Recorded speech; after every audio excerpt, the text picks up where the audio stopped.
नमस्कार विद्यार्थी मित्रांनो, आजच्या महत्त्वाच्या चालू घडामोडी सुरू करूया. त्याआधी विद्यार्थी मित्रांनो, जे पण विद्यार्थी आपल्या टेलिग्राम चॅनलशी जोडले नसतील त्यांनी या व्हिडिओच्या खाली डिस्क्रिप्शन बॉक्समध्ये टेलिग्रामची लिंक दिली आहे. लिंकला टच करून टेलिग्राम चॅनल जॉईन करून घ्या. तिथे संपूर्ण आपण फ्रीमध्ये अभ्यासाचं मटेरियल देत असतो. तुम्ही कोणत्याही परीक्षेचा अभ्यास करत असाल त्यासाठी. तर बघा, भारतातील पहिले अंडर वॉटर म्युझियम कुठे आहे? पहिला ऑप्शन आहे रायगड, दुसरा ऑप्शन आहे सिंधुदुर्ग, तिसरा ऑप्शन आहे रत्नागिरी, चौथा ऑप्शन आहे पालघर. तर याचं योग्य उत्तर आहे ऑप्शन नंबर 2 सिंधुदुर्ग. तर भारतातील पहिले अंडर वॉटर म्युझियम हे सिंधुदुर्ग इथे आहे. तर सिंधुदुर्ग इथे कुठे आहे नेमकं? तर बघा, निवती सिंधुदुर्ग इथे आहे. ठिकाण त्याचं लक्षात ठेवा, निवती म्हणून आहे. द्वारे महाराष्ट्र सागरी मंडळ मुंबई आणि मत्स्य व्यवसाय विभागाकडून भारतीय नौदलातून निवृत्त झालेले EXINS गुलदार हे भव्य जहाज पाण्याखाली संग्रहालयात रूपांतरित होण्यासाठी सज्ज झाले आहे.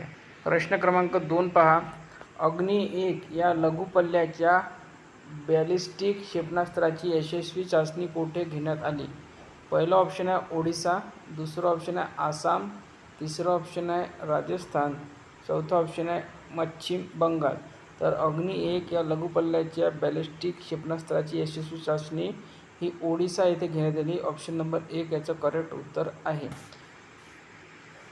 तर ओडिसामधील कोणतं ठिकाण होतं? तर चंदीपूर. हे लक्षात ठेवा, ओडिसा येथे चंदीपूर. स्वदेशी बनावटीचे कमी पल्ल्याचे घन इंधन जमिनीवरून जमिनीवर मारा करणारे बॅलिस्टिक क्षेपणास्त्र आहे. अन्न वस्त्र वाहून नेण्यास सक्षम क्षेपणास्त्र प्रणालीची रचना या दोन्हीसाठी केली आहे. पारंपरिक युद्धसामग्री प्लस अणुबॉम्ब.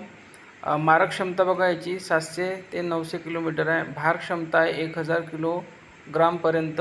आणि पहिली चाचणी 25 जानेवारी 2002ला घेतलेली आहे. आणि सायकल रेल्वेवरून सहज वाहतूक करता येते. पुढचा प्रश्न पहा. प्रश्न क्रमांक 3. जागतिक बँकेत भारताचे ED कार्यकारी संचालक कोण बनले आहे? पहिला ऑप्शन आहे विवेक दीप, दुसरा ऑप्शन आहे राधा श्यामरथ, तिसरा ऑप्शन आहे अजय कुमार, चौथा ऑप्शन आहे नीलकंठ मिश्रा. तर जागतिक बँकेत भारताचे ED कार्यकारी संचालक हे नीलकंठ मिश्रा हे बनलेले आहे. ऑप्शन नंबर 4 याचं योग्य उत्तर आहे. काही महत्त्वाचे पॉईंट बघूया. तर बघा, भारतीय रिझर्व्ह बँक RBI मधील कार्यकारी संचालकांची एक्झिक्युटिव्ह डायरेक्टर यादी खालीलप्रमाणे आहे. तर बघा, श्री विवेक दीप हे सुद्धा आहे RBIचे कार्यकारी संचालक. राधा श्यामरथ आहे, त्यानंतर अजय कुमार आहे आणि नीरज निगम आहे. असे भरपूर सारे 10 ते 12 आहे. तर आपण जे ऑप्शनमध्ये घेतले आहेत तेच इथे नावसुद्धा घेतलेले आहे, म्हणजे तुम्हाला माहिती हो की RBIचे कार्यकारी संचालक चे काही नावे तुम्हाला माहीत असावे म्हणून. पुढील प्रश्न पहा. प्रश्न क्रमांक 4. विश्व पॅरा ॲथलेटिक्स चॅम्पियनशिप 2027चे यजमानपद कोणते शहर भूषवणार आहे? पहिला ऑप्शन आहे अफगाणिस्तान, दुसरा ऑप्शन आहे जापान, तिसरा ऑप्शन आहे चीन आणि चौथा ऑप्शन आहे उझबेकिस्तान. तर विश्व पॅरा ॲथलेटिक्स चॅम्पियनशिप 2017चे यजमानपद हे उझबेकिस्तान भूषवणार आहे. आणि उझबेकिस्तानमध्ये कोणतं शहर? तर ताशकंद इथे होणार आहे. उझबेकिस्तानची राजधानी ताशकंद येथे होणार आहे. स्थान बघा, Olympic city main stadium Tashkent जे स्टेडियम आहे, स्टेडियमचं नाव लक्षात ठेवा. उझबेकिस्तान कालावधी बघा केव्हा असणार आहे? तर 19 ते 27 जून 2027 मध्ये असणार आहे. हे संस्करण हा जागतिक पॅरा ॲथलेटिक्स चॅम्पियनशिपचा 13वा संस्करण ह्या असणार आहे. पुढील प्रश्न पहा. प्रश्न क्रमांक 5. कोणत्या देशाच्या विदेश मंत्री मार्को रुबियोनी नुकताच भारताचा दौरा केला? पहिला ऑप्शन आहे अमेरिका, दुसरा ऑप्शन आहे रशिया, तिसरा आहे जापान आणि चौथा आहे फ्रान्स. तर कोणत्या देशाच्या विदेशी मंत्री मार्को रुबियानी यांनी नुकताच भारताचा दौरा केला आहे? तर ते आहे अमेरिका या देशाचे. ऑप्शन नंबर 1 याचं करेक्ट उत्तर आहे. पुढील प्रश्न पहा. प्रश्न क्रमांक 6.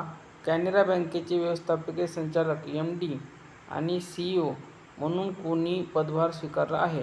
पहिला ऑप्शन आहे शशिधर जगदीशन, दुसरा ऑप्शन आहे ब्रिजेश कुमार सिंह, तिसरा ऑप्शन आहे अमिताभ चौधरी, चौथा ऑप्शन आहे अश्विन कुमार तिवारी. तर कॅनरा बँकेचे व्यवस्थापकीय संचालक MD CEO बनलेले आहे ब्रिजेश कुमार सिंह. ऑप्शन नंबर 2 याचं योग्य उत्तर राहणार आहे. तर जे बाकीचे ऑप्शन दिले आहे ते कशाचे CEO MD आहे ते बघूया. तर बघा HDFC बँकेचे सध्याचे व्यवस्थापकीय संचालक MD मुख्य कार्यकारी अधिकारी CEO हे शशिधर जगदीशन आहे. दुसरं बघा अमिताभ चौधरी हे ॲक्सिस बँकेचे विद्यमान व्यवस्थापकीय संचालक MD मुख्य कार्यकारी अधिकारी आहे. त्यानंतर बघा स्टेट बँकेचे SBI व्यवस्थापकीय संचालक MD 4 आहे. लक्षात ठेवा 4 अधिकारी आहे. आणि चारींचे नाव बघा अश्विनी कुमार तिवारी हे पहिले आहे. दुसरे बघा राणा आशुतोष कुमार सिंह, राम मोहन राव अमरा आणि रवी रंजन असे 4 SBIचे MD आणि CEO आहे, व्यवस्थापकीय संचालक आहे.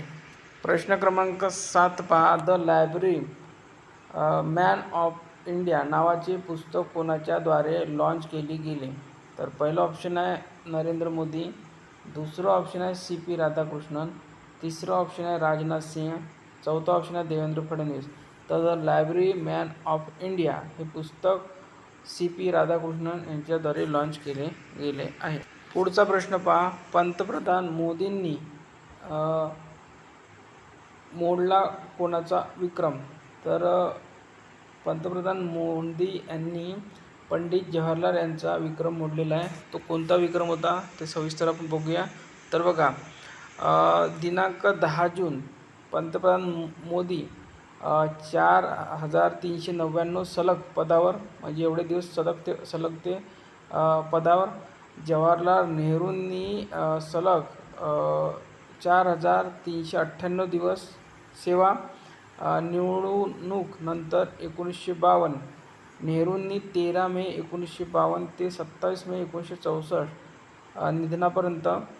मोदींनी बघा 26 मे 2014 ते आज 12 वर्षे पूर्ण. ठीक आहे. बघा काय लक्षात ठेवायचं आहे. तर बघा नेहरूंचा एकूण कार्यकाळ 15 ऑगस्ट 1947 ते 27 मे 1964, 16 वर्षे 286 दिवस, 6130 दिवसांपेक्षा जास्त. त्यानंतर बघा पंतप्रधान नरेंद्र मोदी मार्च 2026 मध्ये ते देशातील सर्वाधिक काळ निवडून आलेले सरकारप्रमुख ठरले. गुजरातचे मुख्यमंत्री प्लस पंतप्रधान 8931 दिवस. सिक्कीमची माजी मुख्यमंत्री पवन कुमार चामलिंग 8930 यांचा विक्रमसुद्धा मोडला आहे त्यांनी. त्यानंतर बघा नरेंद्र मोदींच्या बाबत काही MP गोष्टी बघा. 25 जुलै 2025 4078 सलग दिवस पूर्ण करून इंदिरा गांधींचा विक्रमसुद्धा मोडला त्यांनी. स्वातंत्र्यानंतर जन्मलेले पहिले पंतप्रधान, नेहरूंव्यतिरिक्त पक्ष नेते म्हणून सलग 3 निवडणुका जिंकणारे एकमेव पंतप्रधान आहे. सर्वाधिक काळ राहिलेले बिगर काँग्रेसी पंतप्रधानसुद्धा तेच आहे. बिगर हिंदी भाषिक राज्यातून आलेले सर्वाधिक काळ पंतप्रधानसुद्धा तेच आहे. लोकसभेत स्वबळावर पूर्ण बहुमत मिळवणारे पहिले बिगर काँग्रेसीय नेतेसुद्धा आहे. पक्षनेते म्हणून सलग 6 निवडणुका जिंकणारे भारतातील एकमेव नेते. गुजरात 2002, 2007, 2012 प्लस लोकसभा 2014, 2019, 2024. तर बघा आपण दररोज सकाळी मॉर्निंगला 8 वाजता याच चॅनलवर करंट अफेअरचे व्हिडिओ घेऊन येत असतो. विद्यार्थी मित्रांनो, सर्व विद्यार्थ्यांनी आपलं चॅनल सबस्क्राईब करा, व्हिडिओ आपल्या मित्रांमध्ये शेअर करा, त्यांनासुद्धा सांगा चॅनल सबस्क्राईब करायला. आणि सर्वांनी आपलं टेलिग्राम चॅनल जॉईन करून घ्या. तिथे आपण सर्व काही मटेरियल फ्रीमध्ये देत असतो अभ्यासाचे. धन्यवाद.